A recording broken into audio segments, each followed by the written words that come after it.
Brilliant, we are live. Episode 5 with Rowan Black of the Success Shift. We shall be starting in just a couple of minutes.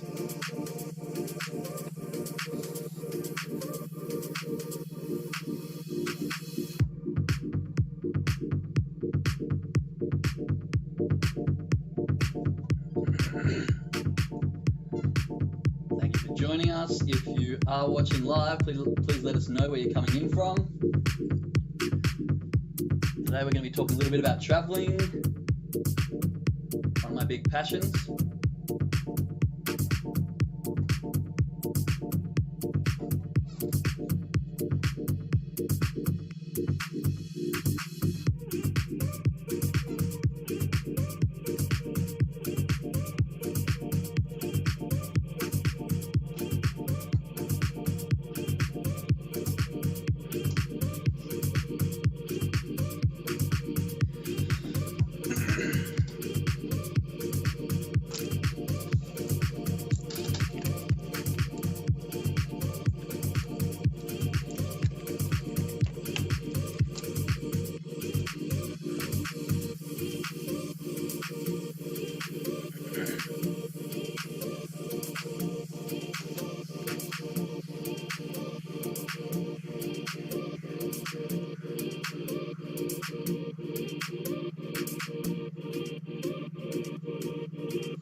Alright, just another couple of minutes and we will be getting started.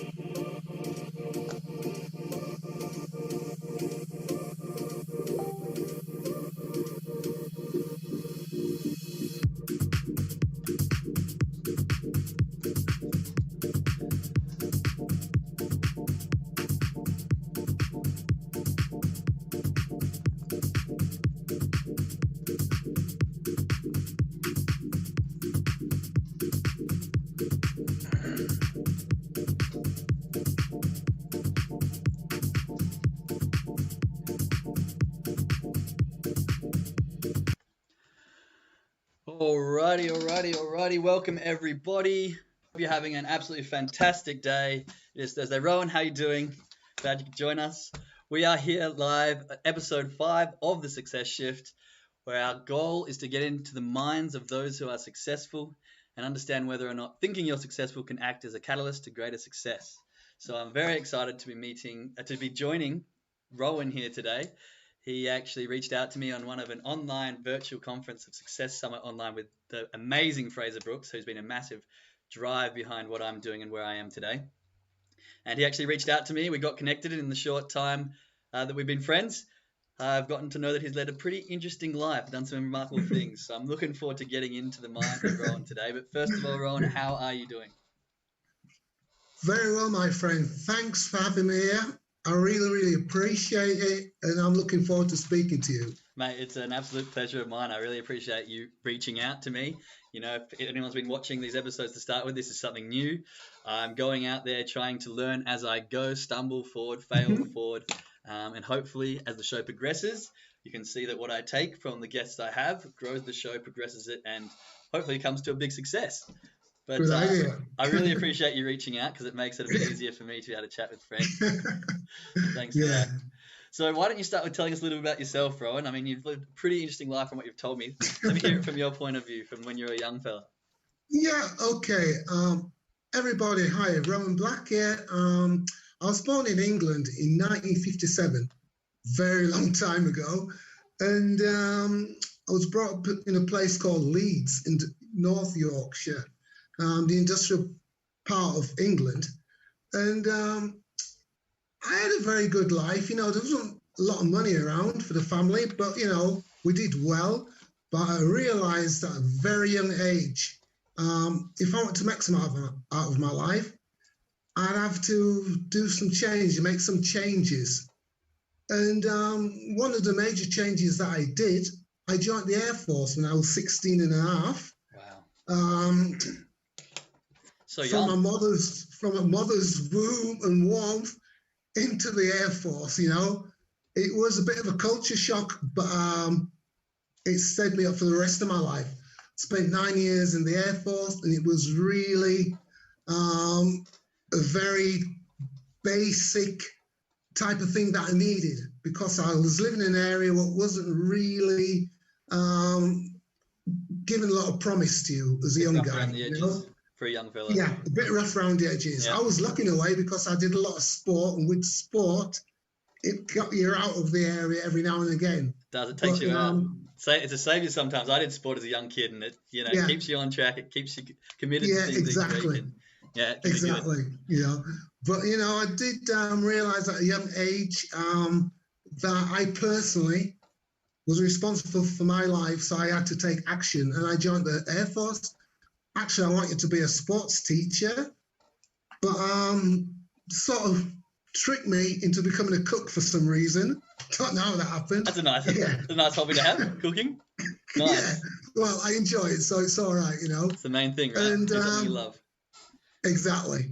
And I did that for the first 6 years, and then I joined the paratroopers and started enjoying life even more. Yeah, I can imagine. Paratroopers. I love skydiving. I've got my skydiving license. So okay, cool. Skydiving is a passion of mine. I can imagine as a paratrooper doing it for a job, that would have been insane. That would have been so much. Yeah. Well, there's a lot of perks because we got lots of bit of extra money. We're always allowed in the queues for dinner. We're always the first guys in. If I had to go to the dentist, we're the first guys. So, it was a bit cool, and, I enjoyed it, managed to do it without any serious injuries. Very nice. So, and that made me, at this stage, I learned about having people or a team that you can trust. Yeah. Because my life, was dependent on these guys. So it was very, very important. So that was community sort of around you to support you. Hey?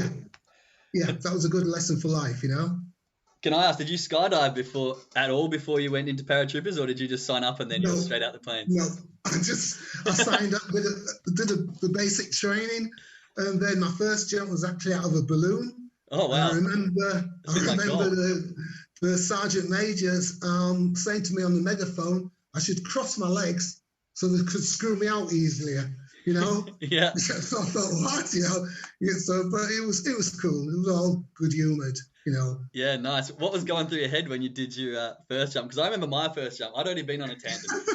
And then we get to the course, and he's like, right, this is what we're going to do in the air. And then he's like, you ready? I'm like, what? And he just throws me out. And I'm falling like this, just flailing around my arms. And I remember my heart just inside my chest, basically. But it tell you what, it gets you good at facing your fears. I don't know about you, but I've done about 40 jumps.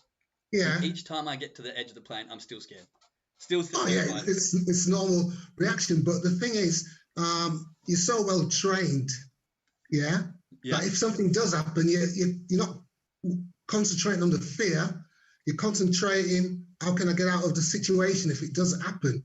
and we only had 800 meter. It was a static line, so Oh wow. you didn't have a lot of time if anything went wrong. So you were well tuned. We went through these stacks and stacks of times. So you were just tuned to getting out of the airplane, looking at if everything was clear, and just landing, you know. So.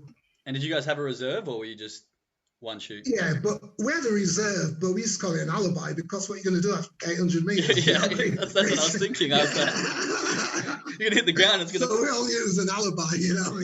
Yeah. Fair enough. That's super interesting. Yeah, cool. So what was it? I just want to go back a little bit. So you were in the Air Force for 9 years. So after loving skydiving, I also want to learn to fly a plane. So one of my goals in life, later on in life, when I got a bit of extra time and money, is to learn to fly a plane. What was it like in the Air Force at such a young age? I mean, people don't start learning to drive until you're 16, and here you are learning to fly a plane, especially one like that. Well, no, I wasn't actually flying. I was learning to jump out of them, you know. So. I see. Yeah, but actually, I did a lot of flights in different sort of airplanes, helicopters. I did a lot of training. I was stationed at Air Sea Rescue camp, and they used to drop us into the sea and practice rescuing us. So I used to do that like every weekend just for fun, you know. Jump out of a helicopter, wait in the ocean, be like, help me. But I'll tell you one thing, it was good for getting the girls. Yeah, you know? Yeah, I can imagine. So that must have some sort of like really strong mindset training. I mean, I'm from Australia, sharks are everywhere, but I was a lifeguard. I loved being in the water. But many people that I meet are terrified of the water. Imagine jumping out of a helicopter plane into open waters. Were you scared at all? Being from England, I mean, you don't really have. More than scared, because I'm the world's worst swimmer. Really? I shouldn't have been allowed to jump, but I kept trying to let me through, you know? Yeah. So I was terrified of the water jumps. I was terrified. But once again, this training that we had, I turned this fear into just, you know, concentrating. What if this happened? What do I need to do? Yeah. So, you know, there's not really a fear, because you concentrate on different things. And that's the way they taught us to think about things, you know? Yeah. And it does work. I heard a really good saying yesterday that, like, you know, nerves, you get sweaty, your heart beats, your palms get sweaty, but then excitement is the exact same thing. So rather than being nervous, you'd be like, I'm excited. And all of a sudden, your mind shifts 180, and you, instead of being nervous about what's going to happen, you're excited for what's going to happen, and you change that entire perspective. Yeah. I can imagine being in that situation where you know you're not the best swimmer, you know you got to jump in this water, maybe having that sort of like, yeah, this is fun, I'm going to do this, you know, the adrenaline's coming in, like excitement comes, you jump in, you're like, please save me quickly because I'm terrified. Yeah, exactly. Yeah, it was one of them, but it was cool, you know. There were some great guys all around me. Once I hit the water, there was never any danger, really, you know. It was just probably the biggest challenge was hitting the water at a good enough angle not to hurt yourself. Yeah, not flat on your back. I've done a few of them myself. It hurts. But it was all right. It was cool. How far down were you jumping? With the water jumps, we did from 1,200 meters.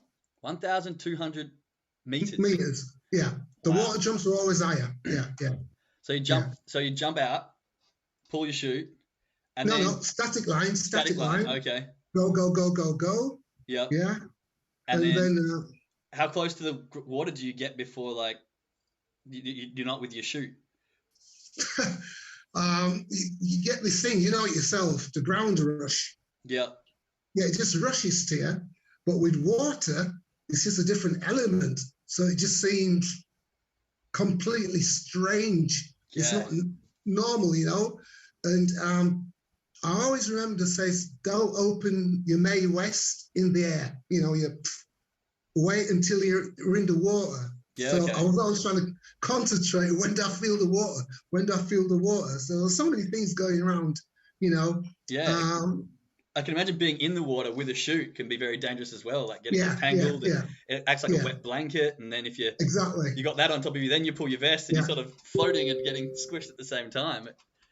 But we always had really, really good backup teams that were extra there just to make sure the guys got out quick enough without any problems, you know. So that was one of the things that worked really well, you know. Yeah, wow. Very So fascinating. I find that very, very fascinating. So you have I'm not going to do it anymore. That's it. Yeah, no, that's fair enough.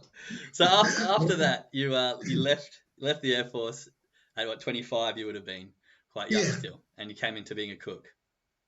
yeah. I decided to stay in Germany, and I actually opened an electrical shop with a friend of mine.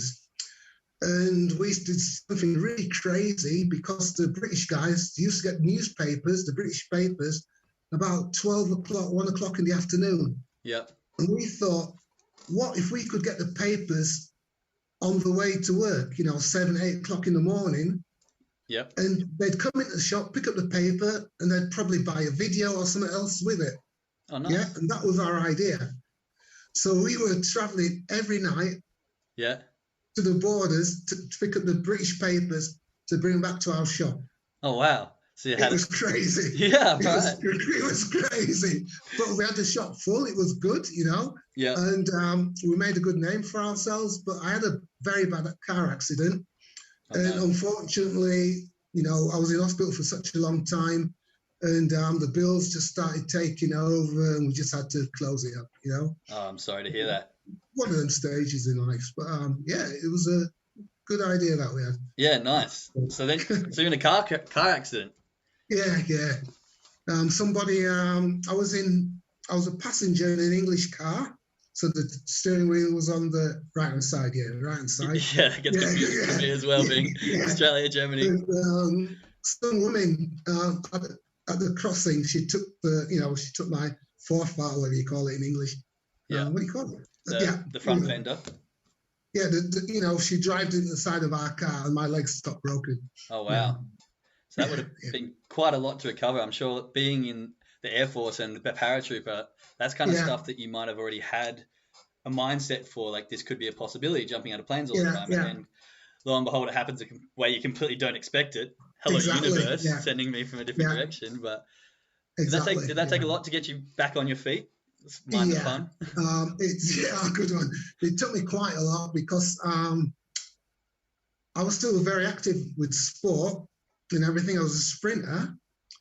And then I remember the doctor saying to me, I won't be able to do sport or competitive sport again, And about a year later, I had a couple of races, second, third, but there was no first places anymore. Yeah. But after that, from doing 100 meter, I did a marathon. Nice. Just to say, well, the doctor don't know what he's talking about. I'm not going to be the fastest one anymore, but I can still use my legs. I'll still be able to do something. So I did 3 marathons and just went in a different direction completely. Man, that's awesome. Congratulations. Yeah. What was going through your head during that rehabilitation stage? Because I actually had a friend who was in a really serious car accident, and I almost got in the car.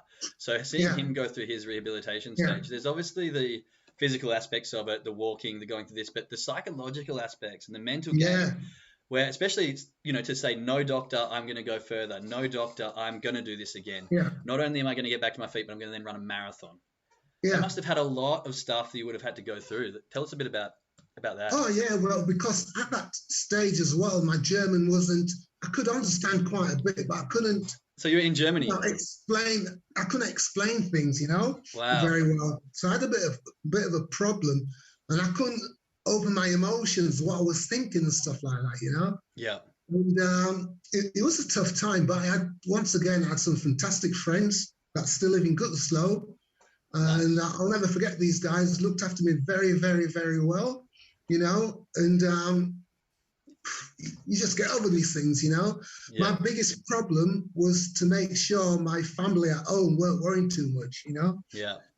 But I was saying everything's okay and this and that and everyththing's all right, but they were obviously worried. But it all sorted itself out, There's all those sort of different strings, isn't there? Was there anything you kept on telling yourself, like were you like just I can do this, or a mantra or something you had, or did you have like a reason onwards that you were really glued to that kept your drive going through that rehabilitation, or was it just it was. I think it was when the doctor said to me, "I won't be able to do any sport anymore, competitive sport," and that was my life. Yeah. That was my life. having that And passion taken away. Yeah, and I just could not imagine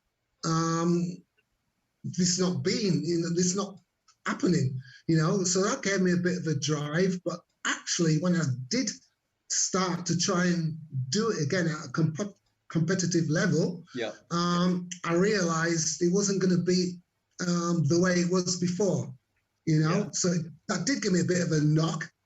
But I just thought to myself, okay, you can't compete, but you can do other things. You can enjoy it. Yeah. So instead of doing the competitive part of it, I started to enjoy it. And nice. You probably know, if you do a lot of sports and you do it at a very good level, it's not always enjoyable because there's all this training and the bad weather. It doesn't matter if the sun's shining or it's bad weather. You've got to do it. So you're only enjoying this moment when you win. Yeah. You get up at a horrible hour, you work in the wet, you work when you're tired, you work. Yeah, I played rugby. I loved rugby. I played rugby league as well. Yeah, so I know what you mean. It's But then I think when you take that competitive side away to that extreme level, you can begin to enjoy it again, and it becomes more of a comfortable sort of thing rather than like, this is what I have to do. Because I got to that level as well. It was from where I am, I can either enjoy myself and play rugby, or I can go competitive and like really try. And it just wasn't at the right thing for me. I didn't want to be doing that. And so it does, because it takes away that sort of enjoyment of it. Yeah, Interesting. I mean, it's nice to get these glory moments where, your name's been called out and you're number one, you've broke some sort of local record or something. Your highlight reel. Yeah. Yeah, it's nice, but when you think of it, when you put it in balance for all the work you put into it, it's not really much of an award. I think the top award is if you win the Olympics. I don't think anything can beat that, Yeah, that's true. But a normal athlete, a normal sportsman, it's... Yeah, and people don't notice the early mornings, the late nights, the constant sweating, the point where you're like, why am I doing this? I should quit. Exactly. Like, have I made a mistake? What is the point in this? And if you don't have that passion and that drive, then it's really hard to keep that up. So I totally feel you on that. Yeah. Well, that's... So then you went into cooking. So I keep going up. So you're back at your cooking. Yeah, and back to cooking. Cooking's always been a way to earn money. Yep. Yeah. It's always been a means to earn money. It might not be the thing exactly you want to do, but 99% of the time you'll get a job, because nobody wants to work at the weekends. Nobody wants to work on a fire tag or whatever, So there's always some sort of opportunity there. It was just a case of, okay, I'm getting a bit stable, but I've got to progress, because I didn't have the financial means to open my own restaurant. Yeah. Yeah. I suppose that would be the goal as a chef, wouldn't it, to have your own restaurant? And the wages weren't that good. So, I always had to be thinking of different things. Okay, what am I going to do now? And that's basically when I started to think about multi-level marketing as a means of earning an extra income, And that's... I think I call MLM the poor man's business, because anyone can start it, Anyone can start it, It's just a case of how far you want to go with it, That's the thing. I've heard many people say this, but network marketing is basically just a business where you get paid for your personal growth. The more you grow and the more you're willing to help others, the further you're going to go in network marketing and MLMs, because the whole business space is around very minimal capital.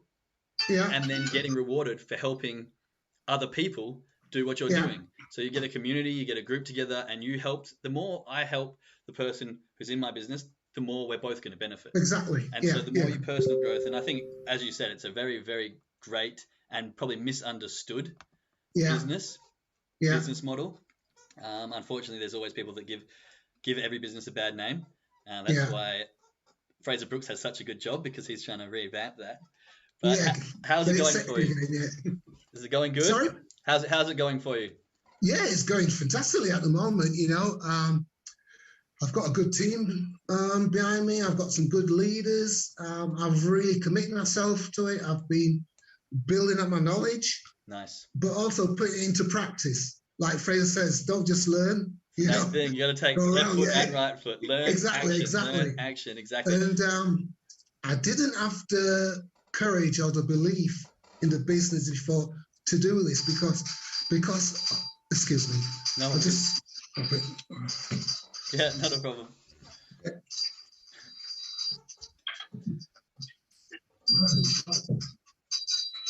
Popular man. As you can see, he's done a lot of interesting things, and I think something I've taken away from that is that, putting yourself in those environments and being surrounded by the people that he's been surrounded by obviously seems to help really get him through those things, like jumping out of planes on a regular basis. I know it can be scary, jumping into waters when you don't know. Being in a car crash, getting over it, going through all the things can be very, very terrifying. And having that support crew and that community, I think, is a massive thing that's helped Rowan go through. So I was just sharing my takeaways with anyone that's watching, that some things that I've noticed that are repetitive in your stories, that you've got that community and you've got that like support behind you. And even though it's terrifying, you sort of do it anyway because you've got the training and you've got the action to go through. But so I continue where you're off. So you had your community in your MLM. And you're really enjoying that, and you're taking. Yeah, I'm really enjoying it. Like I say, I'm learning new processes all the time, and what I find is interesting that it's becoming a lot easier to help, the other guys and the other women in the team. Yeah. Because I'm actually, these things that I'm learning, I'm putting into practice, and I'm seeing that it's working. So I can't honestly say, you need to do this, do that, and it'll work. Yeah. And it's dying, and it's a fantastic feeling, Yeah, I can imagine. It's a fantastic feeling. And that's the thing with this, like what you're learning, you don't unlearn. You're learning these things, and even though you might not get the results straight away, it's one of those things, especially in network marketing and MLMs, that you do the work, you might not get the reward. You do the work, you might not get it. But then you're learning these skills, you're doing the work, and everything you've started doing here will eventually be paying off. That's there's kids out there ringing all the bells again. Oh, really? The ding dong bitch. Yeah. I must admit, I'm guilty of that when I was younger, doing the same thing. It's probably my karma from when I was younger. Sorry about this. No, not a problem. Like I said, it's probably the karma from me doing it when I was younger, coming back and biting me. But what I was saying is you don't lose those skills, and this is one of the things that people, I think, struggle to do, is work without reward.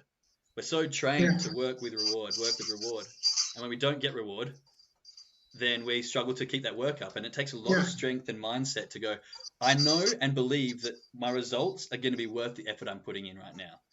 And I can imagine that would have been similar to when you're getting over your car crash or trying to get walking again.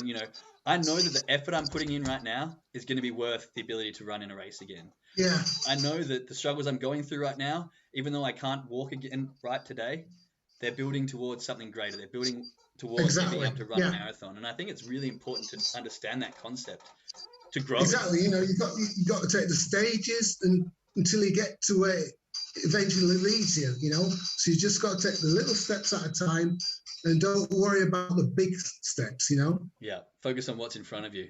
Yeah. As you go along. Yeah. Very, very interesting. Well, I think I'm just going to have to run down the step and kill a couple of kids. Do you just mind? I'm sorry about it. Go for it. Just don't get caught while you're doing it. No, that's completely fine.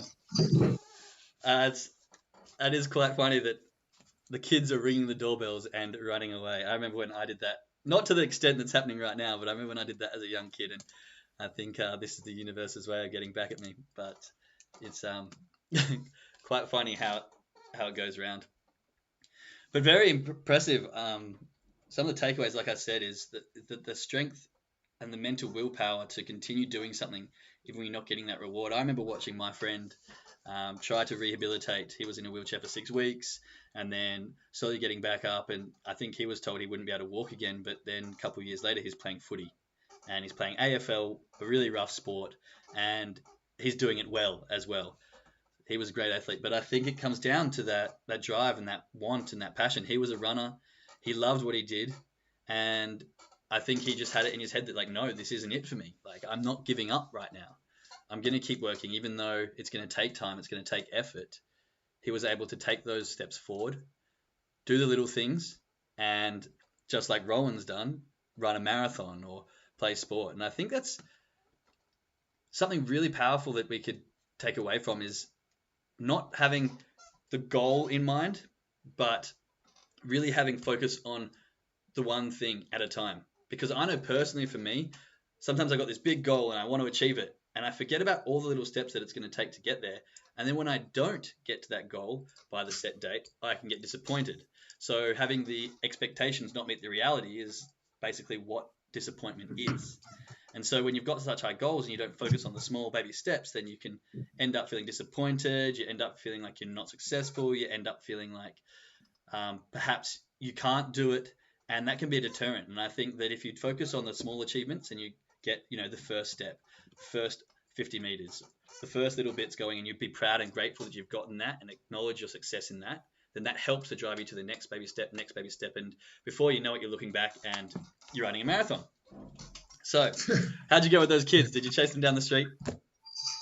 What's your answer? Yeah. I did that to myself, didn't I? Very, very sorry about this, but I'm just going to leave them because hey, it's if not I do get them, it's not your fault. This is exactly what they wanted. They got the bait, and so they're running with it. So yeah. I'm happy to continue. But what we will do is we'll touch on the one thing that I want to talk to you about was your traveling, because you've moved country. So you've moved from England to Germany. Different culture, different language, similar environment, I suppose, in the weather. I've come from Australia to Germany, and I completely understand what it's like. Culture, language. For me, it's a little bit different in temperature from hot to cold. It's getting into winter, and I'm not used to a white winter. So how did you go about that transition, that change? Well, the actual temperature change and stuff like that was quite okay, but it's just the culture. The culture was the biggest problems, because other countries, other people think completely different. Something that's normal for you is not normal for them. So you've got to be very, very, very careful at the beginning, But you can't lose your identity either. You still got to stay what you are. You know? I think that's one of the hard things, and I'm quite lucky. So my girlfriend's German. But we met in Canada, so it was kind of role reversal. So she was there. She wasn't able to speak English fluently. She could speak a bit. But, we were in that environment where it was hard because at parties and there's lots of language going on and the culture's different. Like, it takes a long time to transition. Luckily, there was a lot of, and lots of people there were speaking English, but she didn't have English. So she had to learn quick, basically. But in the reversal, I don't know if you found this, but me coming to Germany, lots of people speak English as a second language. So I managed to crawl my way through a little bit, and it's not as much of a shock. But it can be, and it can be quite hard. Like, I didn't realize until I got here that you spend a whole day and everyone's talking German, and it gets tiring because you're trying to listen or your focus goes. Yeah, it's very tiring. Yeah. It's the small things that you don't realize until you're in that situation. Exactly. Yeah, it's really, really tiring, And even when you're at the stage when you're listening to something and you're translating it yourself back and forwards, that's even tiring. Yeah. So, but at the end of the day, you're totally flaked. Yeah, and I think because your brain's exhausted, right? It keeps working. Yeah. Like, you hear some parts and you're like, oh, did I get that word right? Is that how it's going to... And then by that time, they're on to the next conversation. You're like, wait, damn it. Okay, now my identity being a loud person who likes to jump in conversations and get vocal, I'm sitting at the table going, what did you say? Wait, what's going on? Looking at my girlfriend like, can you translate so I can fit in, please? It's crazy because, as you said, that I think identity is such a powerful thing. Yeah. Your identity is very powerful. And I think, lots of my mentors talk about this, that if you want to be this level of person, then you need to change your identity to be this person, even before you're there. Be that person in that way. Be the leader that you want to be. Dress like the person you want to be and do it before you're there. And that identity will bring you up because you'll end up acting like your identity. But if you're losing... Yeah, exactly. Yeah. It could be hard, right? How did you go about that when you moved into the different language and culture? Was there anything in particular you did to keep your identity strong, even though you were finding it tough? Yeah, I think I spoke my mind more than I should have done. That weeds out the good and the bad quickly. I think. Because Germans tend to, put things under the carpet and, put in a nice little parcel.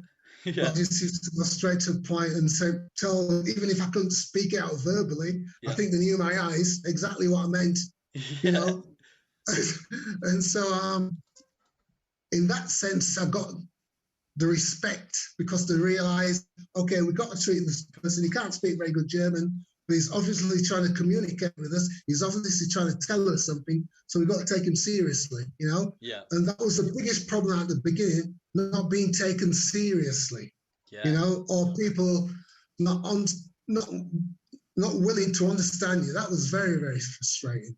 Yeah, like That was very, very frustrating. imagine, and I think tonnage as well, like in discussion, you're from England, very laid back people, like to have a laugh, like to have a clown around, have fun. Australians, very similar.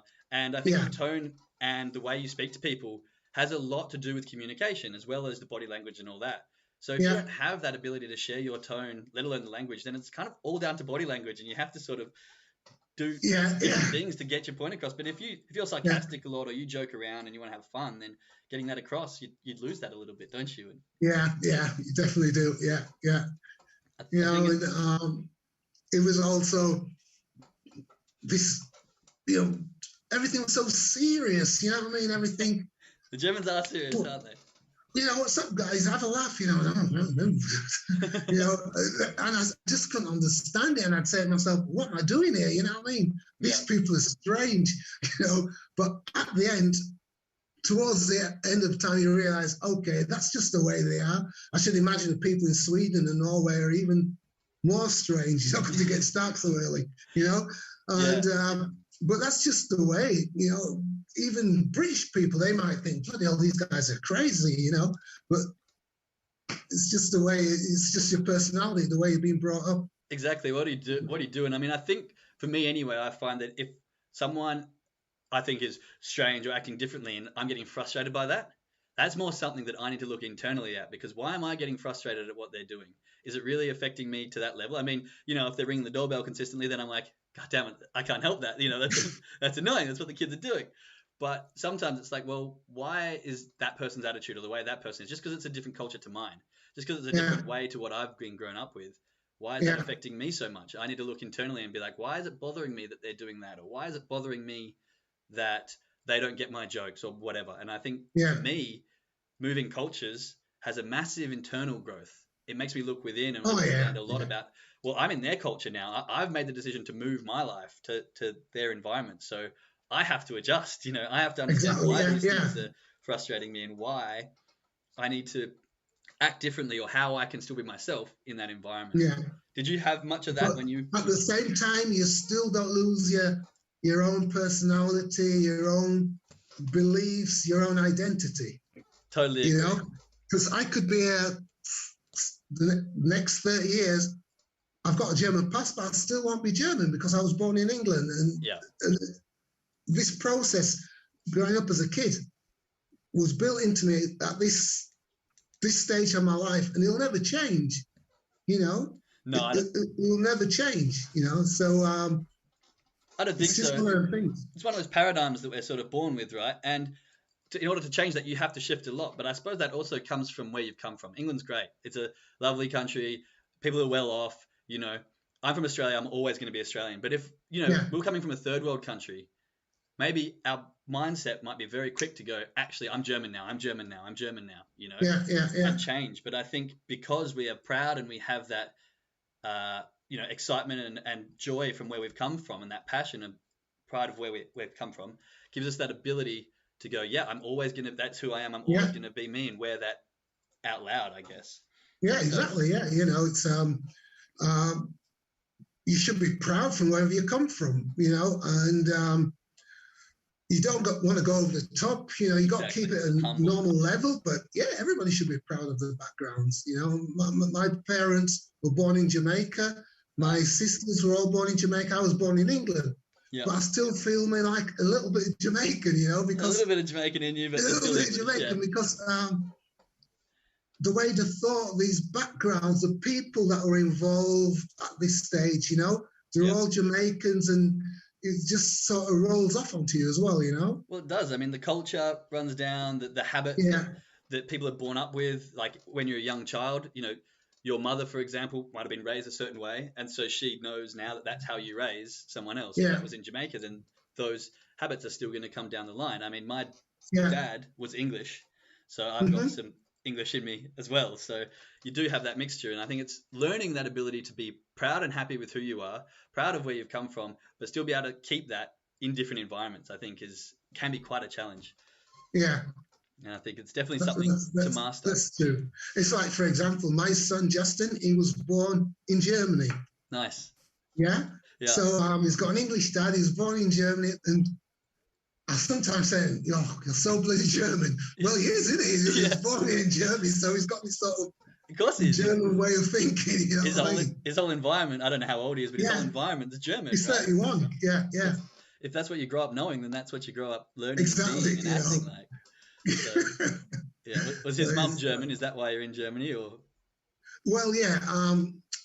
I got divorced when Justin was 9. Okay. And it's one of the main reasons why I decided to stay here. Yeah. Or I would have gone back to UK because there was lots of opportunities for me in the UK.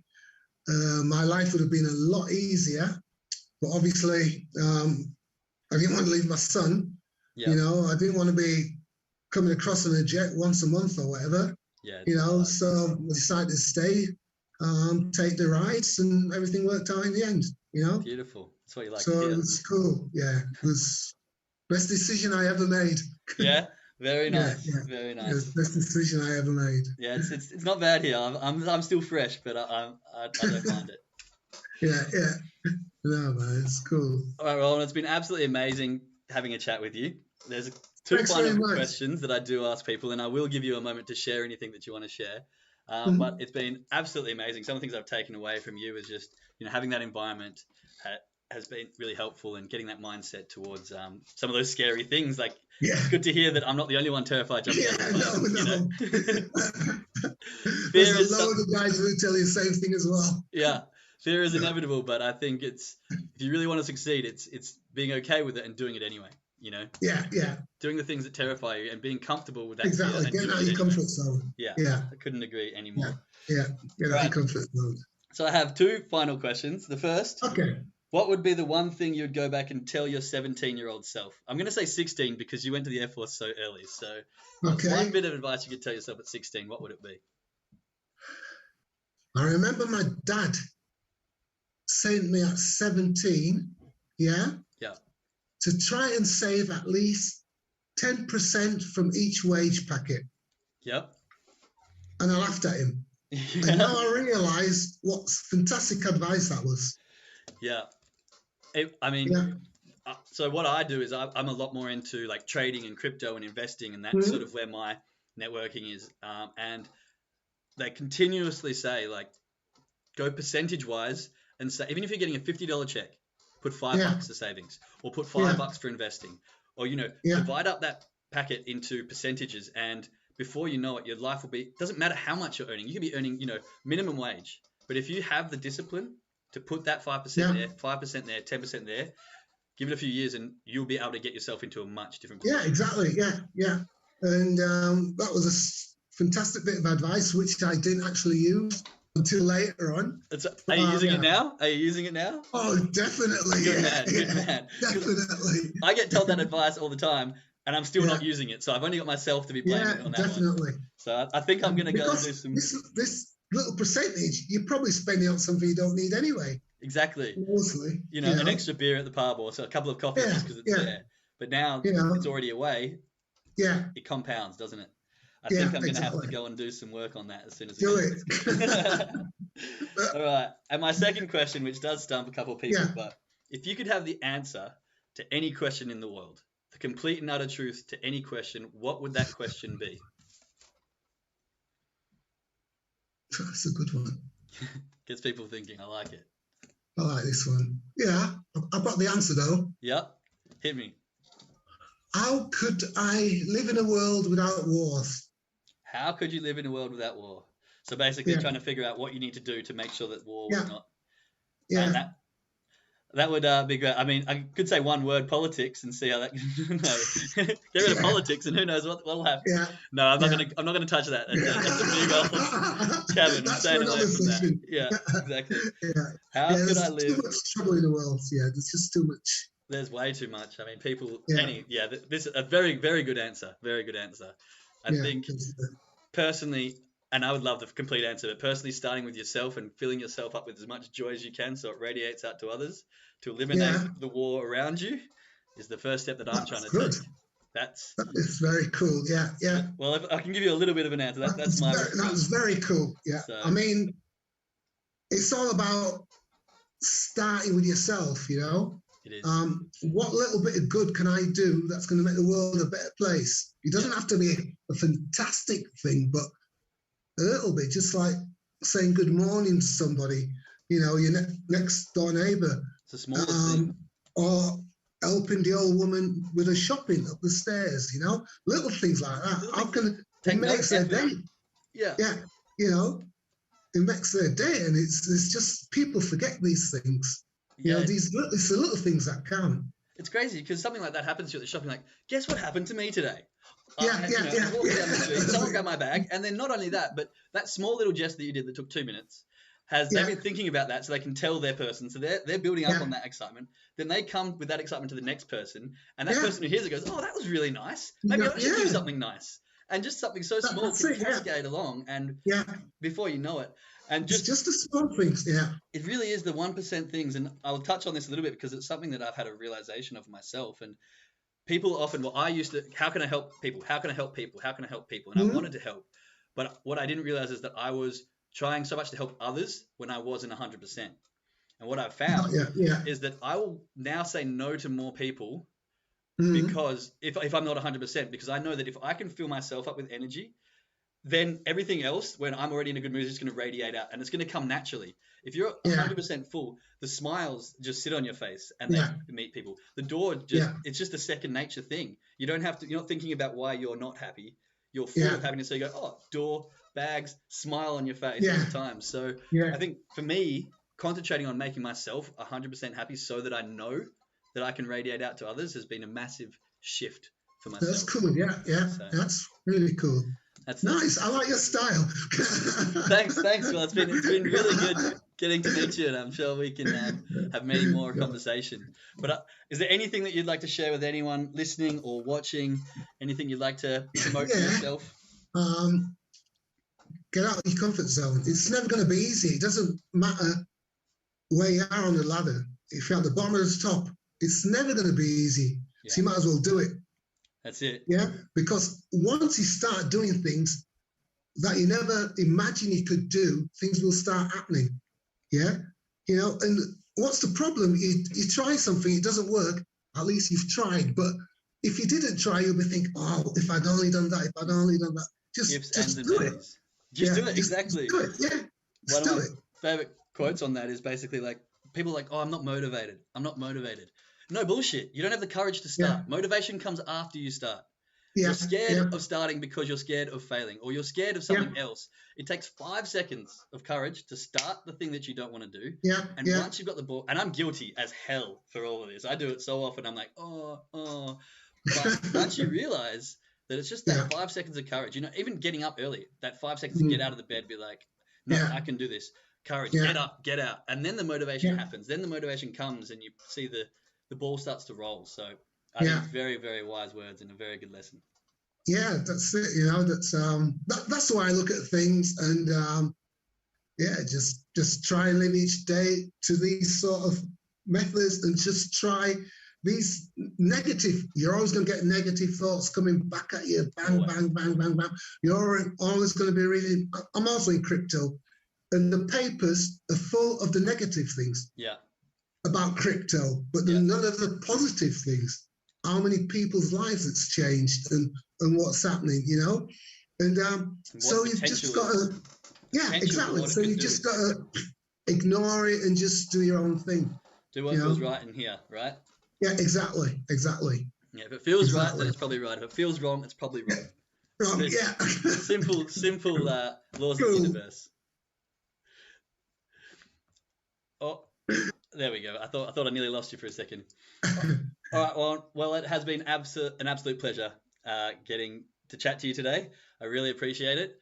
Next week, we'll be coming on with a friend of mine named Jake, also Jake. He'll be talking about drugs and alcohol, the problems and the rehabilitation, and how quickly you can change your life if you really want to. So, interesting. Yeah. come and join us for next week. Yeah. And if that's something that interests you, and if it's not, come join us anyway. You might learn something. But, Yeah, that's cool. Rowan, it's been an absolute pleasure. Thanks for having me. I really appreciate it. No, it's been great. So this will be on my Facebook, on my YouTube, and I will be taking all of these recordings and putting them onto hopefully a podcast, Spotify episode. So Fantastic. you can find it there and you can share it with your friends. Great. It's been fantastic. Excuse my little friends outside. We were all young once, right? And like I said, I was a bit of a shit stirrer, so it's probably just come, and I'm Me okay too. with that. There you go. All right. Okay. All right, then. Yeah. Thank you, everyone, for watching. I hope you have an absolute blessed morning, afternoon, or evening, wherever you are. And just remember to keep smiling. Peace out. Take care. Bye-bye.